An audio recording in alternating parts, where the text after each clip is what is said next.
So welcome to our Education Abroad first version of our virtual fair, and this is our opportunities in Asia and Oceania.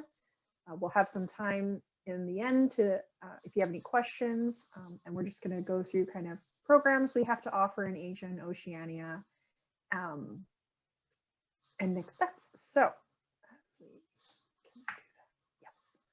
So just a quick caveat, of course, COVID is very much in our lives every day, as we are all working from home or studying from home right now.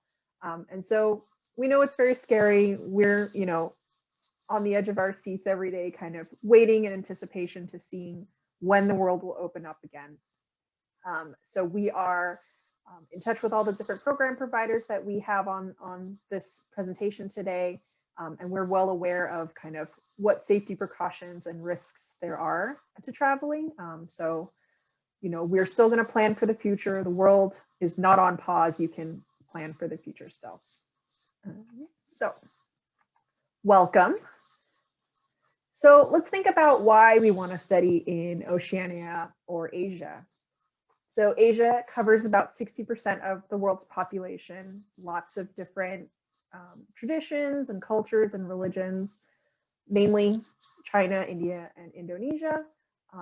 In Indonesia, there's officially 3 official religions, 5 official languages. And so there's definitely a lot of different ways to explore a country just in one, many different cultures in just one country. And because of that, there's also a lot of US history that's involved with these different relationships and countries throughout history. So that would be another reason to kind of learn what those relationships are. And then sometimes these places, because there aren't as many people going there are fewer tourists, and these programs that we have in Asia and Oceania are different from the European type programs that we have. And because not a lot of students go to these non-traditional locations, you can make your resume stand out by saying, I went here.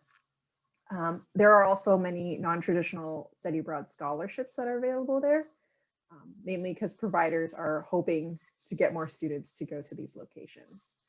Another reason would be the cost of living in Asia or Oceania can be a lot cheaper than going to Europe. And I think a lot of our students choose to go to Europe because they think that they can travel around pretty easily in Europe, and that can be the case in Asia as well. There are also a lot of budget airlines that make it really affordable to travel around in the region. And I think for our students who aren't Asian presenting, you will definitely experience what it's like to be a minority in that country.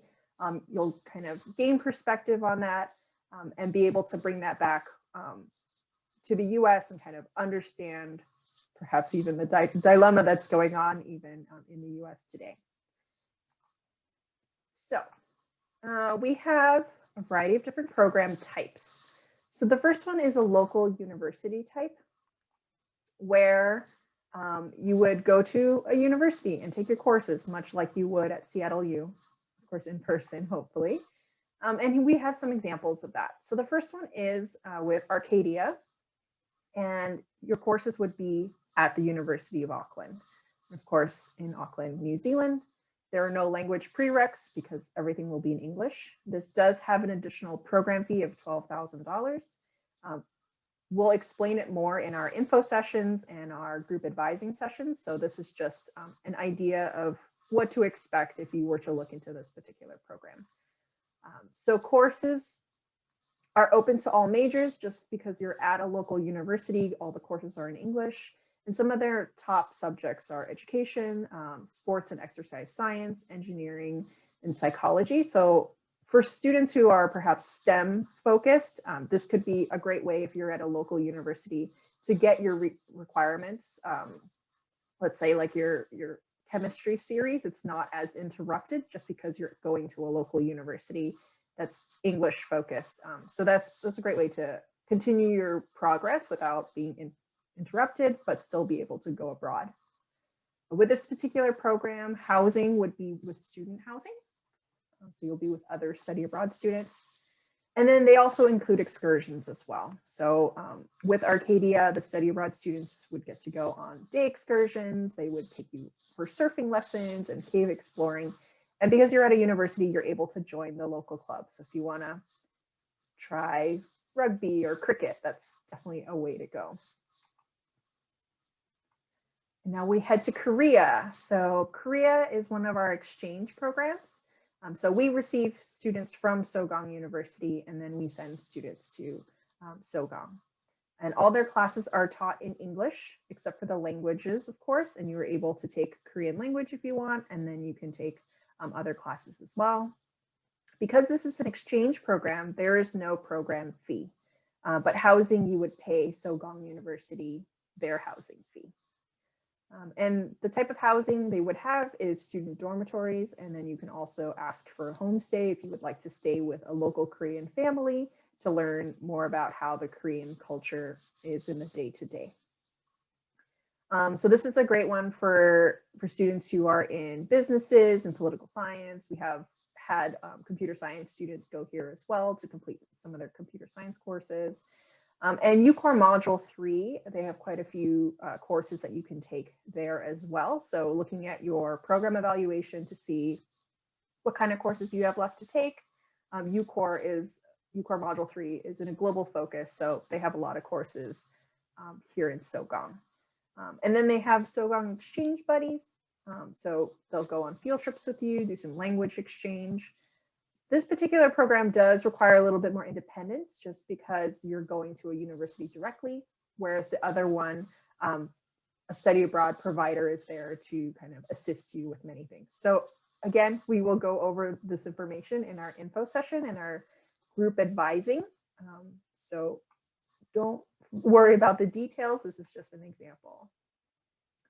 Our other exchange is Australian Catholic University. Again, English is their main language, so there's no language prerequisite. And they do have 3 different sites. So you could select Sydney, Melbourne, or Brisbane.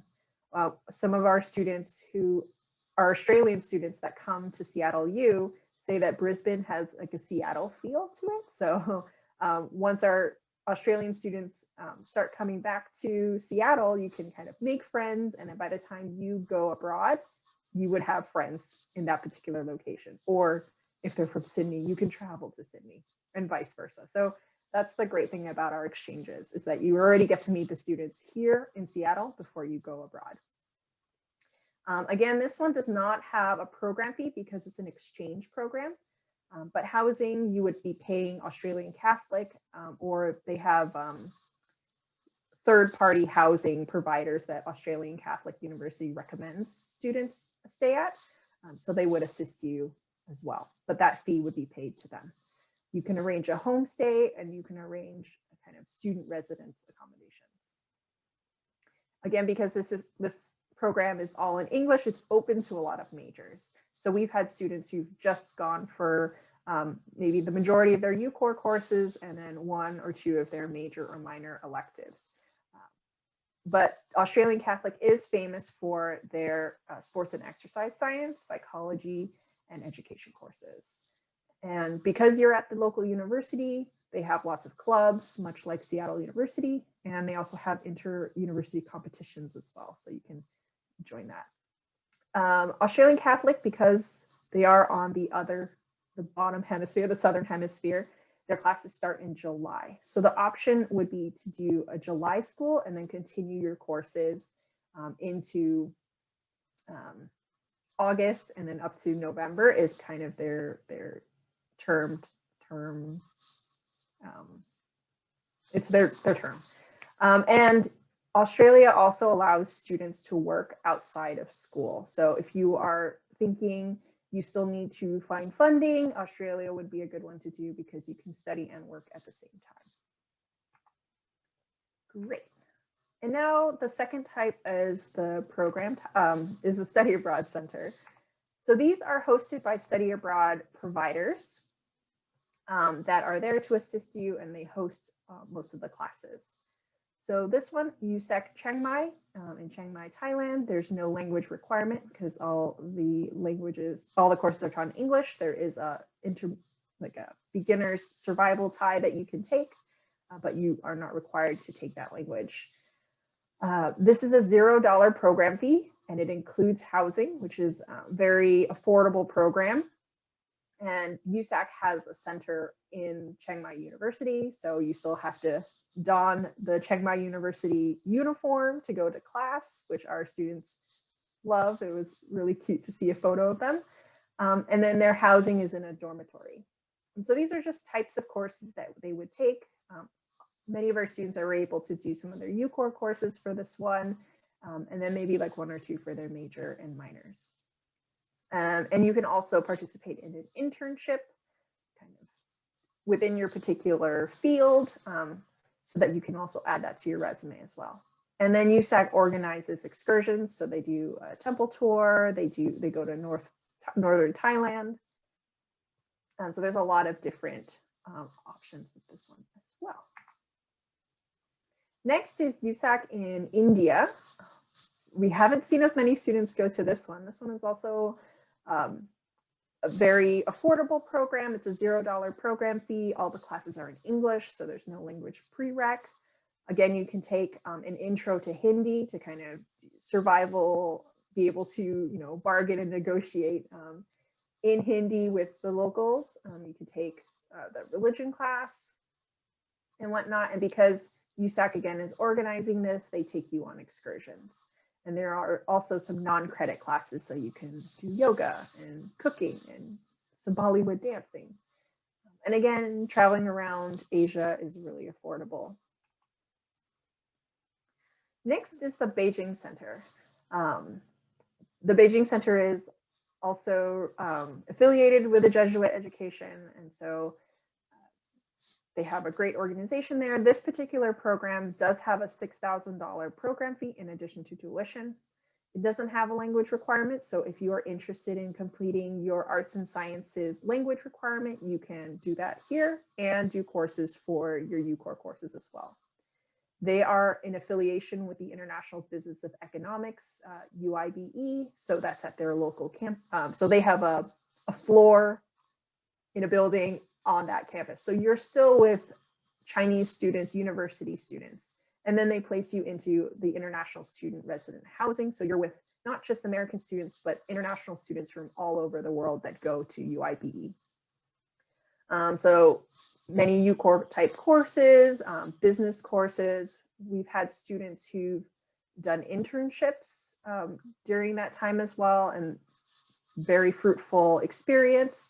And for the Beijing Center, their excursions are their specialty, I would say. So in the fall, they would have a 2-week start before the term to go on the Silk Road. So you would travel from kind of a little north of Beijing and you head west to the western part of China, so you can see the different diverse religions and kind of even the way people look. You can see it becomes more Middle Eastern Chinese looking folk. So that's a 2-week journey where you would cross and go on the Silk Road, and students camp in the desert and sleep under the stars. It's really quite amazing, and I wish I could go on it too. But the Beijing Center has a lot to offer. Travel within China is very, very affordable, and food is very affordable there as well.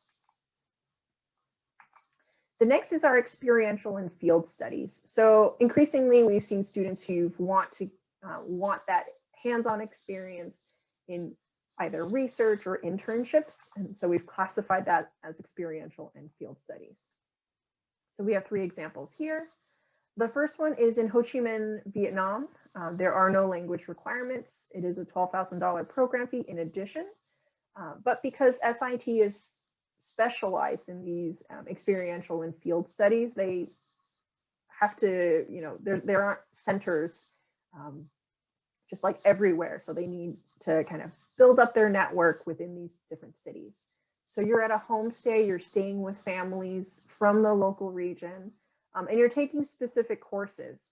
So for this particular one, as you can read there, you're doing kind of ethnic and gender and social changes. So it's really about kind of what's going on within that country. And then you can also do an independent study or internship, which is the SIT specialty. So you're picking your own research topic to investigate, and then you would, so the first half you're kind of in and out of classes, and then the last half of your term, you're actually going into the field and actually doing the research in your homestay or different cities. And then you'll come back and do a presentation. So that could be a great way to hone your speaking skills, maybe a topic you're specifically interested in. You can already start doing that field research in that country. They also have excursions as well. So that's a great way to learn different things as well. So these are just examples of the different type of internships that are available. So it really depends on what you're interested in doing. And all these experiential field study ones are with SIT. So this next one is also with SIT. And so as you can see, they have a broad topic. So this one is in Indonesia, arts, religion, and social change. And then again, within that, you can choose your own topic that you're interested in doing. This particular program is a $10,000 program fee. And again, you're at a study center and you're staying with homestay and with other families or Indonesian families to kind of learn about their culture. And then this one is an example for maybe our marine biology students who are interested. There's protecting turtles in a conservation project, or you're really diving in deep about the art in Indonesia. Then this last one is in Samoa, and its focus is social and environmental change in Oceania. And you also do an excursion. In the Indonesia one, you get to go to Obama's house when he was living in Indonesia. So that's a cool one. But this one, you do a 9-day visit to Fiji. So that could be learning the different ways that they do sustainability within Samoa as well as in Fiji. And one of our advisors here, Kirsty, she did an SIT program before, and it's definitely a very unique experience. So she can help address that if you have any specific questions about an SIT program. Next is our short-term program. So we know that not all of you can find the time in your academic schedule to do a full term abroad.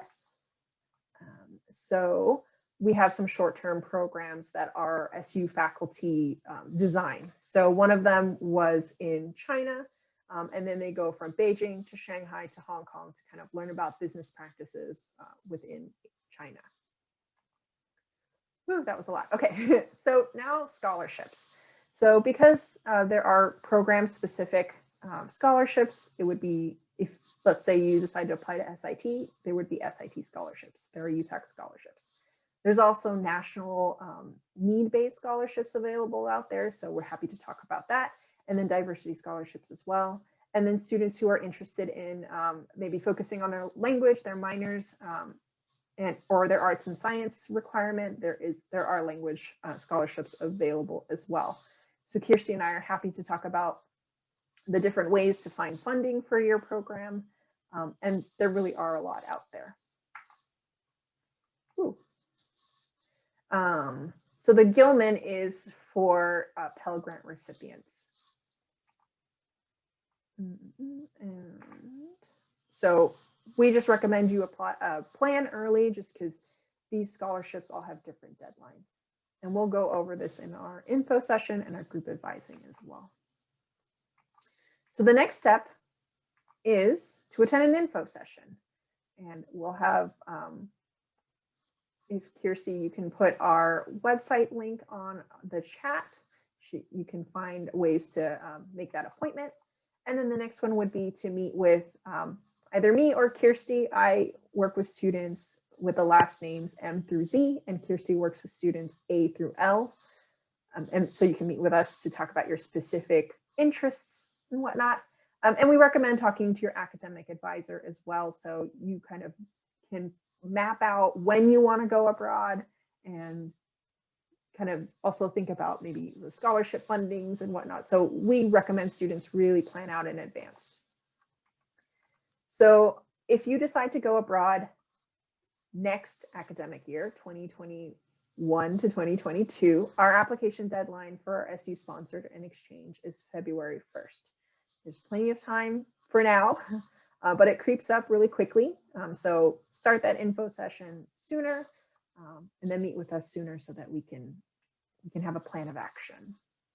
We do some pre-departure steps before you go abroad. So we are here every step of the way to make sure that we've got everything checked off and you're ready to go abroad, so that when you're there, you don't have to panic and be like, oh no, what do I have to do? So we are definitely here to support you.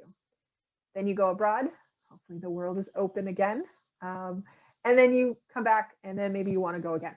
So we can start planning again if you wanted to go again. So this is just the beginning of our week. So later on this afternoon at 4:30, we have our Chinese tea ceremony. So come on by. I already have my cup of tea ready to go. And then tomorrow would be Africa and the Middle East, and then Europe, and then Latin America. And then on Friday, we will have our virtual Hawks Abroad Fair. So if you found a program that you're interested in, or you're interested to learn more about a specific program or country, come to our fair, talk to our representatives, talk to us. We're here to answer your questions. Now we're opening it up to our chat if you have any questions. And you could introduce our other EA Education Abroad folks as well. Kirsty, sure. Hi, I'm Kirsty. I am Jen's counterpart. So as Jen said, we divide up our advising by your last name. So I am advising students with the last names A through L.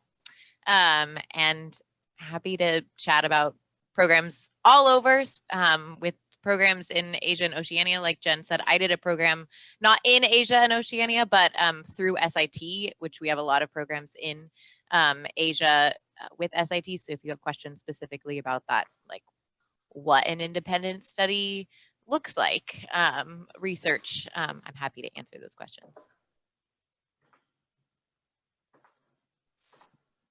My name is Dario. I am a specialist in the office here at CLU. I work with our faculty-led programs. So for this region, the short-term programs that Jen mentioned, I work with the faculty on those. So I'm happy to answer questions about what those options would look like for students. And then I also am doing all of our info sessions right now. So if you haven't attended one of those in our office yet, I would be meeting with you to go over that info, and you can find out how to sign up for that on our website. So definitely let us know. And we do have a question about the short term. Dario, if you can answer that, the application process, whether it's different from our long-term program. Yeah, so it kind of depends. Each faculty member does it a little bit differently, then depending on kind of what type of program it is, what they're doing. So for the program that in China that we talked about, for example, it was a short-term faculty program, and the faculty member had like an online application using our Horizons system that you'll become familiar with. And so those applications typically have some short essay responses, kind of wanting to know why you're interested in the region, interested in the program, what kind of goals you have, that sort of thing. So again, it kind of varies a little bit, but in general, I would say that's kind of what the general application process is like. And I did write in the chat about Juliet's question. You can use your SU scholarships and grants with our sponsored and exchange programs. So come in, do the info session to do the basics, and then we'll go in depth on your specific financial plan. And I would just add to that, oh, sorry, that the ROTC scholarship generally tends to be pretty generous in terms of how they apply that to studying abroad. Like oftentimes there's more funding if you're doing a program that's more expensive than being at SU, depending on what your scholarship is. There's been more funds available. So definitely chat with your financial aid advisor related to that, and your ROTC staff that you're working with. And we have a question: how many times can you go abroad? We've had students who've gone abroad many, many, many times. So it really depends on your planning. We've had students who started literally their first quarter of their freshman year planning so that they can go abroad their sophomore year, their junior year, their senior year. So you can do a variety of like longer term programs, or you can do some short term programs as well. I think maybe a couple years ago, we had someone who went abroad 5 times over the span of their 4 years. So it really depends on your planning. You just have to start early. Yeah, any other questions on the chat?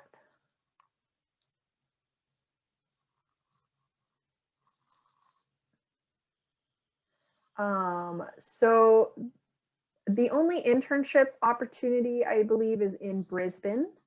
And I think they have fewer classes there too. So kind of looking at what you're interested in, what type of internship you're interested in doing, and seeing what kind of courses you have left to do for Australia specifically. And you're not locked into an internship at Australian Catholic, just because in Australia you can work out, like your visa doesn't limit you to work just at the campus. So you can work outside. So if you find an unpaid internship in Australia while you're studying, you can do that at the same time. We've also had students who've done internships not during the academic year. You can go over in the summer. And because of COVID, we've also seen students who've done virtual internships as well. So you can even sign up for it this year and do a virtual internship in Australia. And students are able to, so this next question is about how long a student can do an exchange for. The maximum is 1 academic year. Typically our students do select either fall semester or spring semester. So it really depends on kind of your academic planning and then how many students apply for that SOGONG application. So if we have a lot of students applying, we might not be able to offer you a full year. We might have to ask you to pick a term. But if there aren't, then you can go abroad for a whole year. And last year we had a student go abroad a whole year.